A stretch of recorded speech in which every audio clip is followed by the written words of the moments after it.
was one of them. So coming out of World War II, my dad and my mom were brought to the United States, where my dad embarked and launched a very distinguished career as a scientist. He ended up becoming a member of the faculty at University of Pennsylvania. Later, he was in the faculty at Johns Hopkins. Try to imagine what the lives were like for my parents, because they came from the country that bombed Pearl Harbor. Maybe my dad was a brilliant mathematician, sure. He got these great jobs, but outside the office, my mom and my dad had to live among neighbors who were brought up to hate them. People shut out the windows of the kitchen. They left burning bags of dog excrement on the patio. It was rough for my parents to carve out a life in the United States. So how did they respond? They responded out of fear. My dad's in his 90s. Even to this day, out of fear, they locked themselves in their little apartment in their community. So this was the mindset of my parents when they were raising the 3 Ono boys, me and my 2 brothers. And they quickly came to the opinion that the only way any of the 3 Ono boys would amount to anything in the country that hated them would be if we became something like the spitting image of my dad.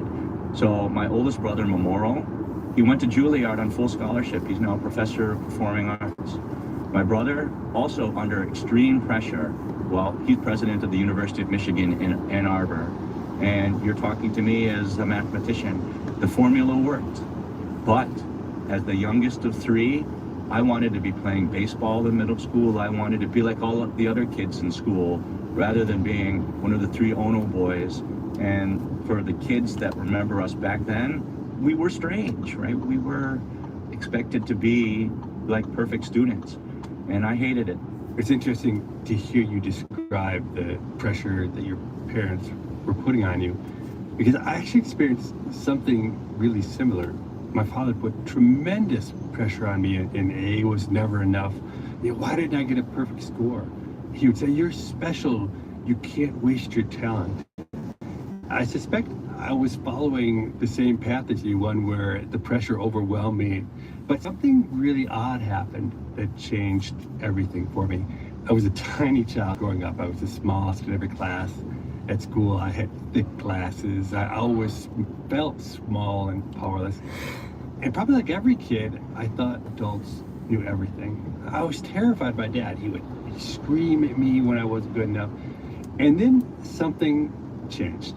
I was a golfer as a kid, a serious golfer. I would spend every day practicing alone at the golf course. And at night after dinner, I played 9 holes with my father, who was also an avid golfer, although not a very good one. Around the age of 10 or 11, I beat my dad at golf for the first time. And by the age of 12, I beat him every single time. And psychologically, that changed everything for me. Somehow, I couldn't take my dad seriously once I was better than him at golf. And I wasn't afraid of him anymore. It somehow made me feel like I was the boss. He would still say, oh, an A wasn't good enough, but I would just be able to laugh it off. It was more like a running joke where I would bait him. I'd come home from school and I'd say, hey, Dad, I got a 96 on the math test today.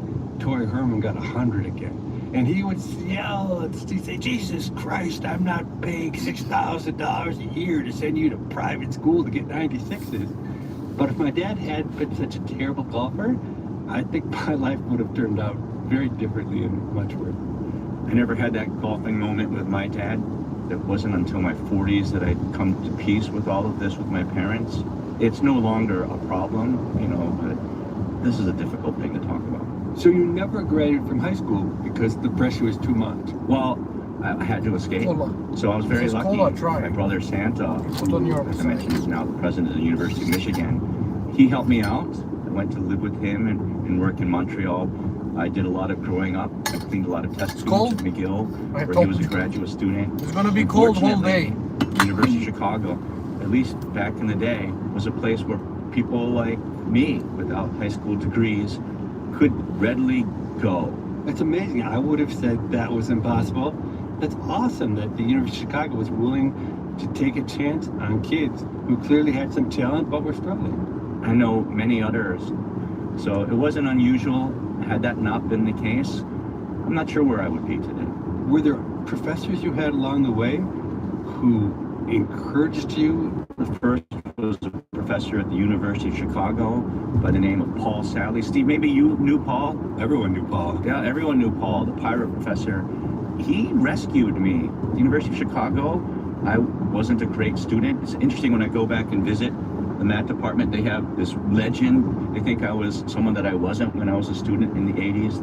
I was at best an average math student, and Paul Sally helped me discover my passion for mathematics. He got me into UCLA for graduate school, where I met another great man by the name of Basil Gordon. Basil Gordon came from the family of British distillers that makes Gordon's gin. Okay. And he was also an autodidact, honestly the smartest man I've ever met.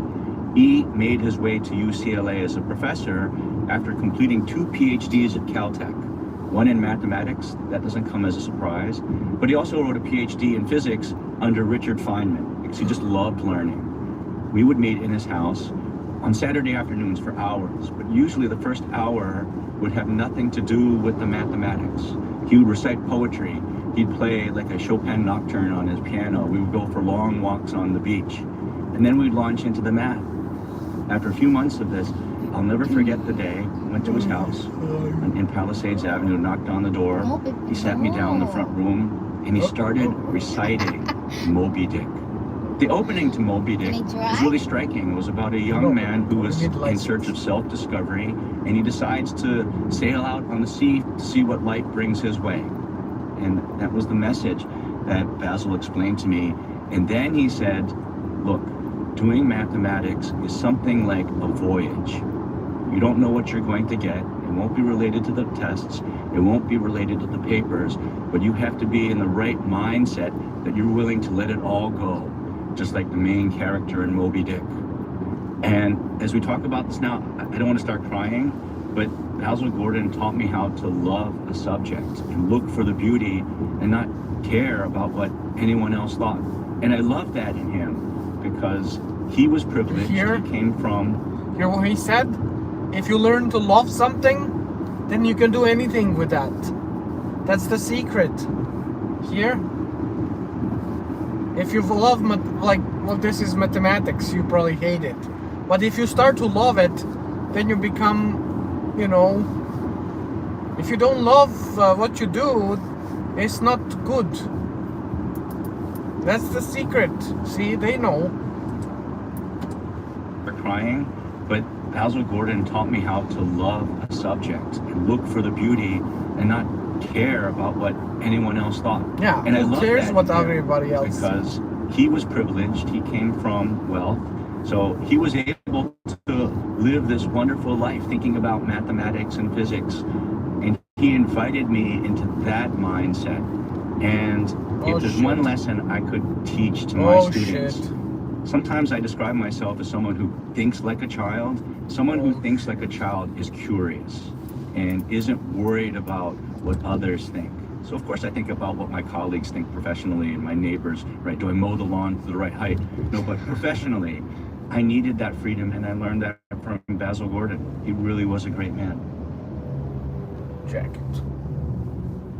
We all should be so lucky as to have a mentor like Basil Gordon. Someone who can see right through us to understand the exact demons that are holding us back, and then finds just the right way to talk to us to exercise those demons. Like Ken Ono, I had incredible mentors. My father and economists like Jim Paterba and Gary Becker. I can't say any of them ever played Chopin for me on the piano or quoted from classic literature. If they had, I would have promised. They taught me not to care about, without a doubt, is one of the most valuable lessons I ever learned. We're not done yet with the link between math and swimming, because next week, a very special bonus episode featuring Kate Douglas. She's a graduate student at the University of Virginia, working in statistics, a student of Ken Ono's, and she also happens to be one of the world's greatest swimmers. She won 2 gold medals and 2 silver medals at the Paris Olympics, and we'll talk to her about her life in swimming and how she has benefited directly from the kind of tools Ken Ono works on.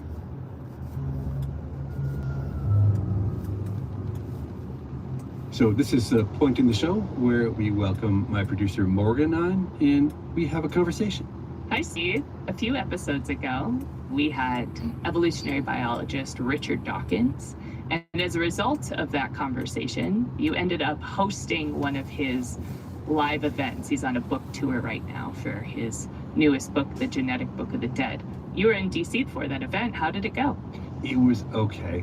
I'm sorry to say, I didn't do that great of a job. Not for lack of trying, I just missed the mark. In what way did you miss the mark? Part of what Dawkins does that is so fascinating to me is the science, the evolutionary biology. And for that reason, I just figured that's the part of him that everybody thinks is interesting. But what happened when I was actually in the event is I realized the people in the audience were so much less interested in the science and so much more interested in the atheism and some of his controversial public statements about religion or about biology. And so I had intentionally steered my questions away from that, because I always feel like it's risky to let an 83-year-old talk about social issues. I listen to my dad. My dad's an incredibly smart and thoughtful man, but he says things that you cringe at sometimes. And so I just thought, I'll try to avoid anything cringeworthy while Dawkins on stage. But the thing was, whenever we did get to a topic that was more controversial, oh, the audience went crazy. They loved it. They cheered. They hooted. They hollered. So midway through, I realized my mistake, but there wasn't really any getting out of it. So if the audience wasn't there, how would you judge the conversation? Do you reflect back on the conversation differently if you take the audience element out of the equation? Yeah, I will say one of the reasons I did it is that for me, what's most exciting and rewarding about a podcast episode is when I feel like I have a personal connection with the guests. And I was curious, I've never interviewed anybody live in front of a big group like this, and I imagined it would lead to a bond between me and the speaker. It would be us and to be this crowd, but somehow it would be more personal. That was completely and totally wrong. Having an audience there removed any feeling of intimacy that I ever feel when I'm talking one-on-one in a podcast. So that assumption just turned out to be totally wrong. I'm glad I experienced that, because I'll never make that mistake again and think that I should do something live in front of the audience because it will make it better or more interesting. The other thing that made it hard is that in talking with Richard on the podcast and after, I knew that he hates it if he ever gets asked the same question twice. And so I used up all my best thinking, my best material on the podcast, and I had to go back to square one and try to start over and come up with good questions for him. So I think the questions weren't nearly as good or as interesting as the first round either. I pretty much got on all dimensions is probably the right answer. Selfishly, I'm glad that your best questions were used for the people I mostly admire interview. Do you have any sense of how Richard Dawkins thought the live conversation went? Oh, he was kind, but you can never believe people in that setting. Of course, he's going to say that it went well, but he didn't seem unhappy, at least in that regard. So maybe I had 2 strikes out of 3, but I didn't completely strike out because Richard seemed happy enough. Listeners, if you have a question for us, our email is pima@freakonomics.com. That's PIMA@freakonomics.com. PIMA is an acronym for our show. We read every email that's sent, and we look forward to reading yours. Next week, we've got the bonus episode with Olympic gold medalist Kate Douglas. And in 2 weeks, another brand new episode with MIT economist David Otter. David is a labor economist. The Economist magazine has called the academic voice of the American worker. The people who've been most amused by that are my children. They say, there goes the academic voice of the American worker, shopping for shoes online. As always, thanks for listening, and we'll see you back soon.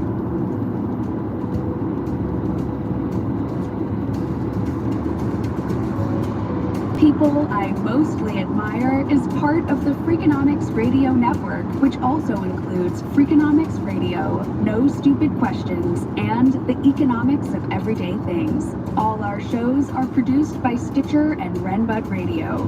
This episode was produced by Morgan Levy, with help from Lyric Bowditch, and mixed by Jasmine Klinger.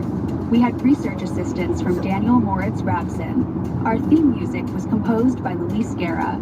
We can be reached at pima@freakonomics.com. That's PIMA@freakonomics.com. Thanks for listening.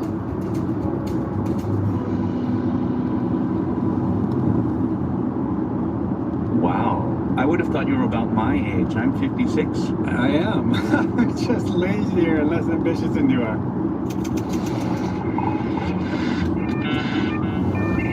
The Freakonomics Radio Network, the hidden side of everything. Stitcher.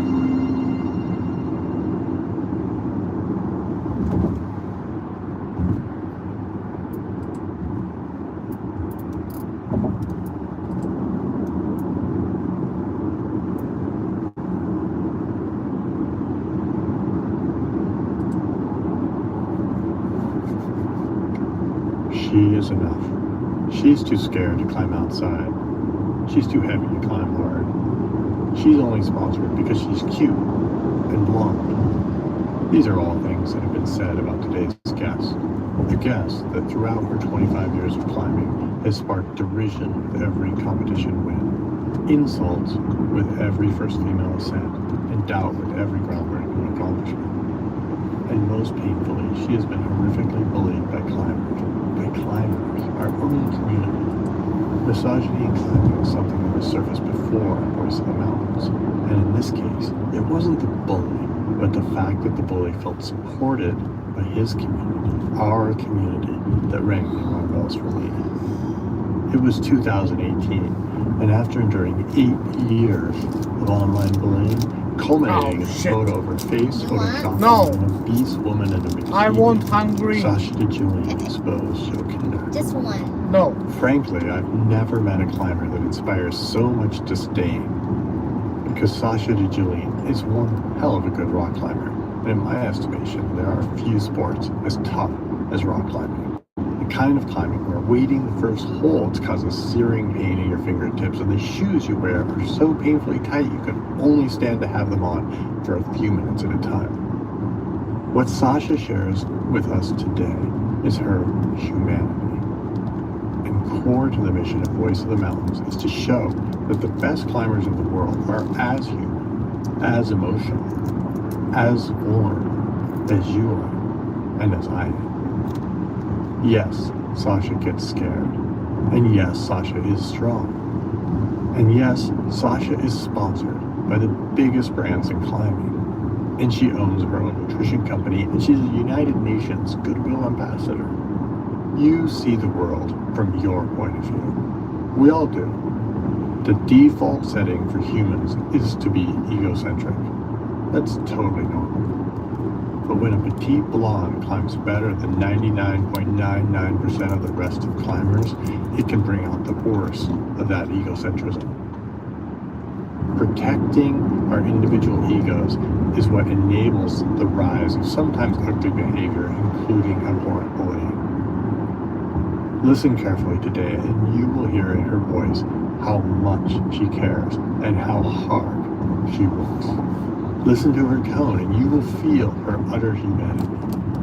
And if you can park your ego long enough to see that your belief in the talent of others is your ego's way of excusing your lack of prioritization of your own goals, you will feel her obsession, her drive, and focus. Humanity is fallible. That much Sasha's story clearly shows us. But obsession, more often than not, has at its source the coyote of modern times, the devil on your shoulders, the inner critic. The inner critic is so important because it is that voice whose whispers are the source of insecurity, the need for approval, and the relentless bombardment of the message, she is not enough. I am founder and CEO Steve House, and this is Voice of the Mountains. I am founder and CEO Steve House, and this is Voice of the Mountains, where we explore the philosophy and humanity of mountain sports. This is where we will ask ourselves who we are, what we learn, and who we want to become out of our adventures. I am your host, Steve House.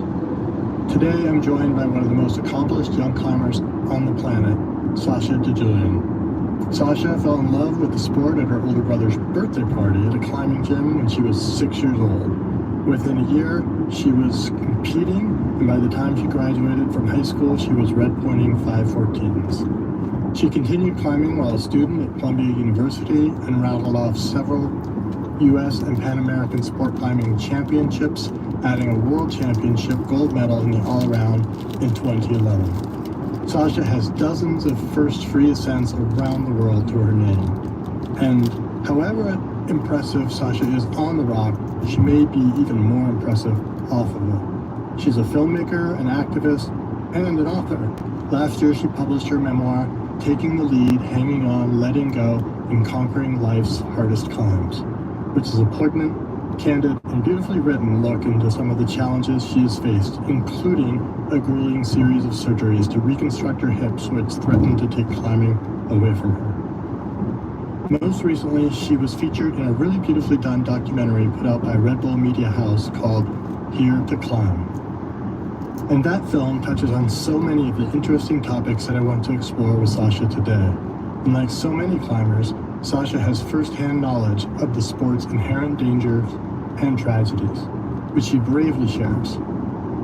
And like too many women in our sport, Sasha has had unfortunate first-hand experiences with some of the chauvinistic gatekeeping which sadly is still prevalent in climbing, as well as in our wider culture.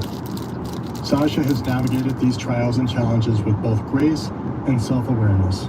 Being that I'm a climber who's becoming a bit long in the tooth, I am relieved knowing that with Sasha, the future of our sport is in strong and introspective hands.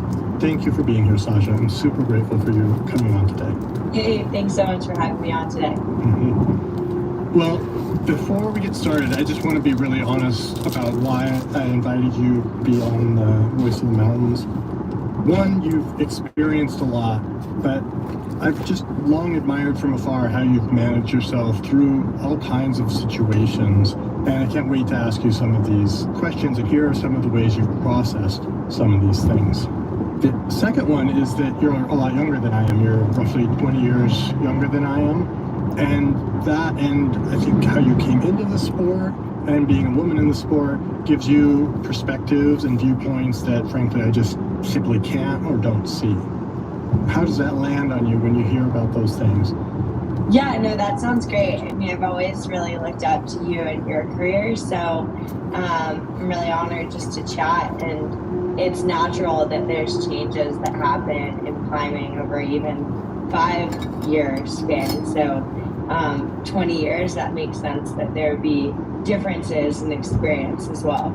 Yeah, absolutely. The theme of our conversation today is be gentle with your failures, experience the fear, feel the euphoria. I'm going to come back to these ideas with you throughout the show and dig into the relationship that we've all had between these three experiences of failure, fear, and euphoria.